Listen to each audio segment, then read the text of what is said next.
question? Again, a bit like Tom and Kyle, I just didn't think that you outlined the plot narrative like straight away, so I'm still not entirely sure what it is. The main plot we're trying to go for is we want to show this character go through pure grief. His boyfriend or friend, as we are kind of we need to discuss whether we want to change that or not. We'll say boyfriend for now. His boyfriend has recently died due to a car accident. Is this explained in the pitch? I never saw that. There's parts in like the mood board and everything that they showed, and she was saying about it. Right. But we plan not to show the accident, but we heavily imply it. But his boyfriend was killed during a car accident, leading to the stages of grief, which hit him very hard. He goes into alcoholism and just intense modes of depression and anger, pushing away everyone. And we want to kind of show moments before to show that this isn't the normal for him, making the emotions more hard hitting. And we really want to show that this death of someone close to him is haunting him by repeatedly having like the death keep on coming back up. And we just really want to show the stages of grief in a more like realistic way. Okay. So how are you going to use the tunnel? We're mostly going to use the tunnel for the grief part. The biggest like idea we have is for the depression. We'll have him slumped against the wall with like piles of bottles and just shots of him just like not moping about, but just not having the will to get away from this tunnel, and kind of have this tunnel be like that metaphor where there's light at the end of the tunnel, where we see him in the depth of despair in this tunnel, but at the end of the film we see him finally leave and just escape from this like despair. Okay. Can you switch the light on? Yeah. Is there anything you'd like to add, Ellie? You were mentioning the very gaze trope. Is there, you could look into maybe some films or other TV shows that have possibly done that in a more positive light. Because there was a lot. Have you watched The 100? Yeah. Yeah, when they killed off Lexa, that didn't go down well. So there could be other shows that have done that in a better way, more respectful way. Yeah, I don't want to kind of have a situation like The 100 where Yeah. we have this really cute, this kind of cute romantic scene with the boyfriend, and then all of a sudden, well, he's dead now. Yeah. Because it'll come off disrespectful and just like the boyfriend was expendable. And it's not something I particularly want to show. Yeah. Have you seen the film with Ben? What's the name of the guy that plays Paddington, the voice of Paddington? Ben Withshaw. Oh yeah. He's in a film, I think it's called Lilting or something, and that's about a gay man losing his partner. He's also trying to build a relationship with his late partner's mother, who had struggled to accept her son's sexuality, and it's meant to be really good. So that might be a good one to watch, because that's about grief. So you might want to look at kind of the colour palettes and some of the shots that are used in that, and just look at it as a story. It's meant to be amazing. I think it was on Netflix, but I don't know whether it is. And that's a gay director as well, because I was listening to him on the film programme last week. So even if you don't see the whole film, maybe watch bits of it if you can find any clips. Or ideally try and watch all of it. Can you recommend any other ones? Not off the top of my head now. It could be interesting because the audience aren't attached to the boyfriend that dies. It might avoid that trope, so you might be able to get away with it. Yeah. Only using them as a plot device that the audience aren't attached to. Yeah. You could get around it.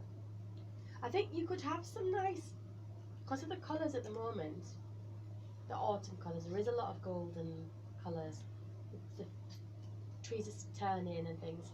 So if it was a sunny day, fingers crossed, you could get some nice, bright, warm shots for the happier times. More positive, and then obviously you look for darker spaces like the tunnel for when the character's down. So yeah, but it's so hopefully there'll be some sunny days and you'll be able to get those warm shots. You didn't really say too much about other locations either. You got We're kind of still in the air for the locations besides the tunnel. It's with like wanting like shoot like the whole like grief or stuff in the tunnel because it's like you can't really shoot it like indoors. Yeah. Yeah, that's the thing we're trying to get around is how are we gonna shoot shots that would normally be seen indoors and how to transfer them outside. For one of them, I'm gonna try and make it look like they're indoors, so maybe have my, because for the argument, we won't actually see them fighting. It will be like audio, where the voiceover is gonna cut out and we just hear them fighting. So I think it would be a cool idea if I just put my camera somewhere and film like a ceiling and then got shadows or something, so it looks like it's them, but it's not actually them. That way we can avoid getting people sick and still make it look like they're indoors. I mean, you could mock up something here. Yeah. Where you could, Like in the studio. yeah, in the studio, you could always put some sheets. But there is some scene with like those like boards that you can set up that have got wallpaper on them, and if you filmed it tight enough, you could make it look like a room. So you could do that. We'll be like shooting through like the window blind that's like outside the house. Yeah. It's something that you could do. Or you could have them working in an office together and you could get mock up an office scene in the college. I mean, you're obviously in on a Tuesday, so you might as well utilise this space. Yeah, so you do need to consider other locations. Yeah, okay. I think it'll work fine. Yeah. Have you got actors in mind? Not yet. No. It's always a problem. Yeah. So, for most of them, you only need one. Yeah. What boys, have you got anything else to add, Tom? Not really.